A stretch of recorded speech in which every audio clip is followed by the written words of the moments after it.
जैसे कि हमने पिछले एपिसोड में देखा था कि यूजमिंग और सिल्वर टाइकिंग गॉड बरिंग फॉरबिडन एरिया के और अंदर चले गए थे, जहां उन्हें डिवाइन फॉक्स वीपन के बारे में पता चलता है।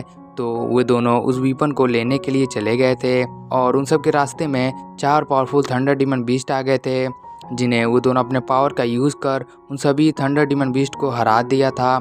जिसके बाद यूजमिंग ने उस डिवाइन फॉक्स वीपन को ज़मीन से निकालने की बहुत कोशिश की थी, पर वो उस वीपन को नहीं निकाल पाती है। जिसे देखकर सिल्वर टाइकिंग उससे कहता है कि तुम्हें एक बार अपने ब्लड लाइन के पावर का यूज़ करना चाहिए।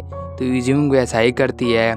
जिसके बाद वहाँ पर बहुत तेज़ रोशनी निकलने लगती है।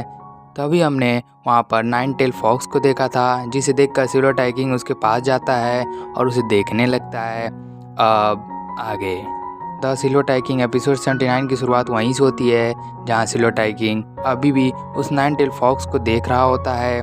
तभी वहाँ का माहौल पूरा बदल जाता है, बादल काले हो जाते हैं और बादलों से बहुत तेज लाइट निकल रहा था, जिसे बायांग सिटी के अंदर से निंग किंग फैंग और जैंग हुआ भी देख रहे होते हैं। जिसे देखकर जैंग हुआ कहती है कि ये लाइट तो 100 बीस माउंटेन के सबसे खतरनाक जगह गॉड वरिंग फॉरबिडन एरिया से निकल रही है। जिसे सुनकर निंग किंग फैंग बोलता है कि मैंने भी सिल्वर टाइकिंग को बाय अतियान का पीछा करते हुए गॉड वॉरिंग फॉरबिडन एरिया में जाते हुए देखा था। हो सकता है ये जो गॉड वॉरिंग फॉरबिडन एरिया से लाइट निकल रहा है वो सिल्वर टाइकिंग की वजह से ही निकल रहा है। निंग किंग फैंग आगे बोलता है कि गॉड वॉरिंग फॉरबिडन एरिया बहुत ज़्यादा खतरनाक जगह है, पर वहाँ पर ऐसे ट्रेजर्स और सुप्रीम टोकन मौजूद हैं जो कि किसी के भी लाइफ को बदल सकते हैं।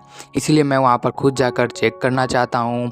अगर मुझे वहाँ पर कोई ट्रेजर मिलता है तो हम तीनों क्लैन उसे बराबर बांट लेंगे। ये कहकर निंग किंग फैंग वहाँ से गॉड वॉरिंग फॉरबिडन एरिया की ओर चला जाता है, जिसे जाता हुआ देखकर पर्पल उल्फ भी अपने उल्फ फॉर्म में आकर गॉड वॉरिंग फॉरबिडन एरिया की ओर जाने लगता है।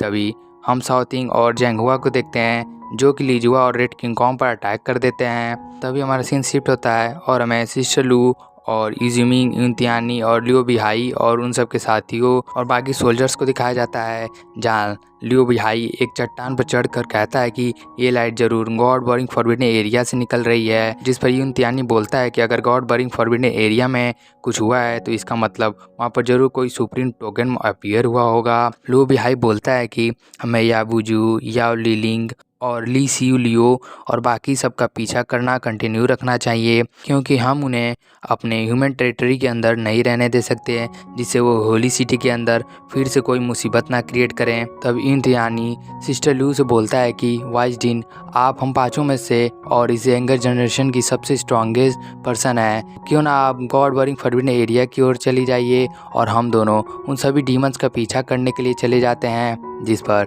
सिस्टर लू बोलती है कि ठीक है, पर प्लीज़ तुम दोनों अपने व्यक्तिगत लड़ाई की वजह से इस सिचुएशन को ख़राब मत कर देना। जिस पर लियो बिहाई हंसते हुए बोलता है कि वाइजडिन, आपको इसके बारे में चिंता करने की कोई ज़रूरत नहीं है, क्योंकि ये सब हम ह्यूमन क्लेन को प्रोटेक्ट करने के लिए कर रहे हैं। तो हम लोग ऐसा कुछ भी नहीं करेंगे जिससे कि हमारे क्लेन को कुछ नुकसान हो।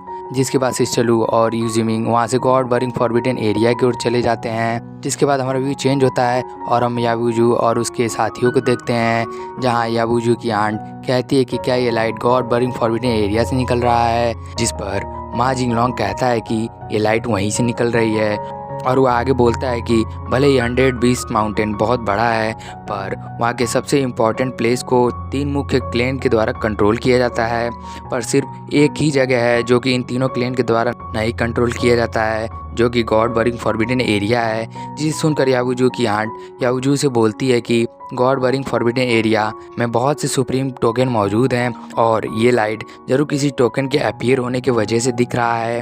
तो तुम्हें मा जिंगलोंग और लीफी मैंग को अपने साथ गॉड वॉरिंग फॉरबिडन एरिया में ले जाकर एक बार चेक कर लेना चाहिए, और बाकी सब और मैं मिलकर तब तक के लिए ह्यूमंस को रोकने की कोशिश करते हैं। जिस पर याबुजू कहती है कि मैं भी ऐसा ही सोच रही थी। फिर हमारा व्यू चेंज होता है और हम यूजिमिंग को देखते हैं, जो कि अभी भी उस डिवाइन फॉक्स वीपन को निकालने की कोशिश कर रही थी, कि तभी वहाँ की सारी एनर्जी यूजिमिंग के अंदर जाने लगती है और फाइनली वो उस डिवाइन फॉक्स वीपन को वहाँ से निकालने में कामयाब हो जाती है, जिससे हम देखते हैं कि नाइन टेल फॉक्स की भी आंखें खुल जाती हैं और वह बहुत खुश दिखाई दे रही थी। तभी वहाँ पर एक पर्सन दिखाया जाता है, जिसे देखकर यूजमिंग और सिल्वर टाइकिंग हैरान होकर बोलते हैं ये तो गोल्डन मार्शल गॉड है। और इसी के साथ हमारा एपिसोड 79 का पार्ट 1 यहीं पर समाप्त हो जाता है। दोस्तों, अगर आप लोग को वीडियो अच्छी लगी हो तो प्लीज़ वीडियो को लाइक और चैनल को सब्सक्राइब कर दीजिएगा। तब तक के लिए मिलते हैं नेक्स्ट एपिसोड में। तब तक के लिए सायोनारा।